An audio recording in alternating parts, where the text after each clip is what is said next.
You know the feeling, right? You've waited for hours listening to the hum of your 3D printer, just buzzing with anticipation. And then you find it. A cracked, broken, totally useless piece of plastic. A failed print. But it's more than just a failure, isn't it? It's a mystery. Today, we're opening the case file on the imperfect print, and we're going to find out exactly what went wrong.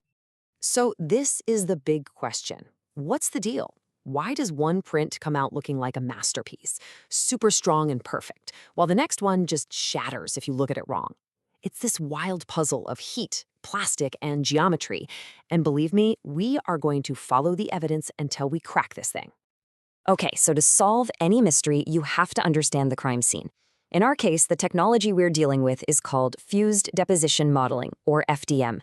It's probably the kind of 3D printing you're most familiar with. A machine melts plastic and lays it down with incredible precision, one single layer at a time. And every one of those layers, it's a clue. Right. In any good investigation, you gotta have a lineup of suspects. And in this case, researchers have zeroed in on 3 prime suspects. 3 crucial printing parameters that could be the real culprits behind the quality of your print. So, let's get them in the interrogation room. First up in the lineup, we have the raster angle. Now, think of this as the direction the printer draws the lines of plastic on the inside of each layer. It might seem like a tiny detail, but this one's sneaky. It could be creating a fatal weakness, or it could be the secret to unbreakable strength.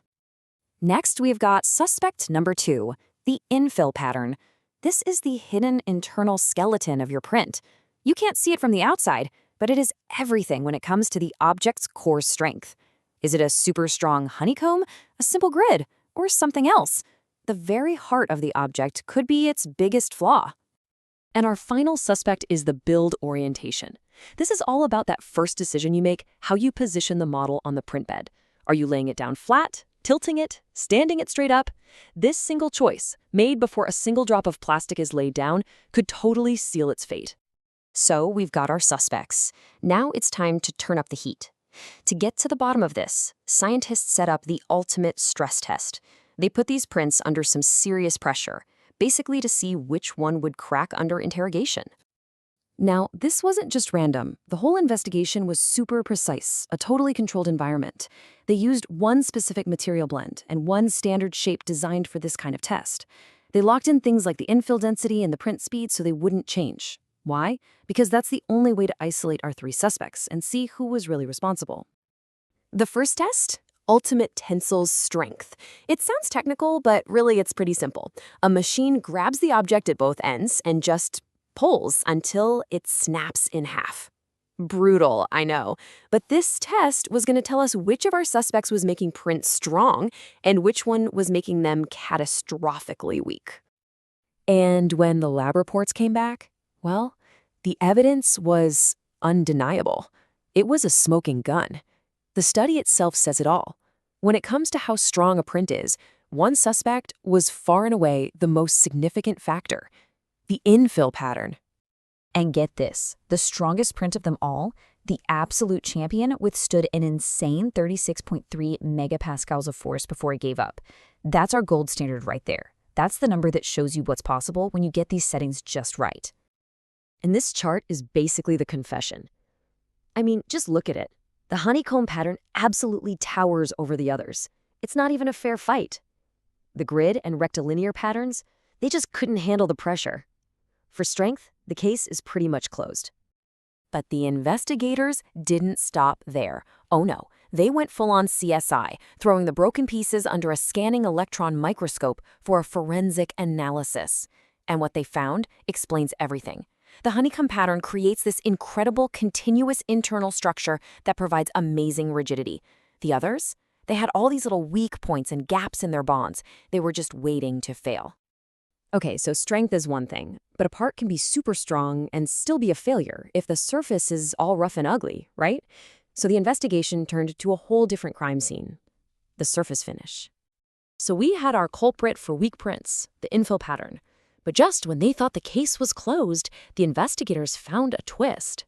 When it came to surface smoothness, a totally different suspect was to blame. The next report came back with another bombshell. For a smooth surface, the single most important factor was the build orientation. Yeah, our third suspect, the one that seems like such a simple choice at the very beginning, turned out to be the key player for the final look and feel of the print. So the case files are pretty clear.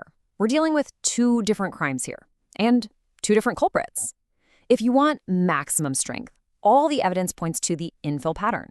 But if you're after that flawless, perfect smoothness, your prime suspect is always the build orientation. So after all that, what's the final verdict in the case of the imperfect print? Well, it turns out it's not about finding one single setting that's guilty for everything.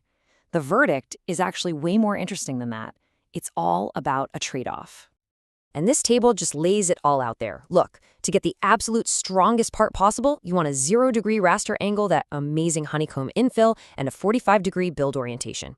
But if you want the smoothest part, you have to do almost the exact opposite: a 90-degree raster, a rectilinear infill, and a 0-degree orientation. The two goals require totally different settings.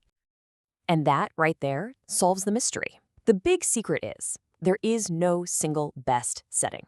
It doesn't exist. The real key to a perfect print is knowing what you actually need before you start. Are you making a functional part that needs to be tough as nails, or you're printing a beautiful model that needs to be flawlessly smooth?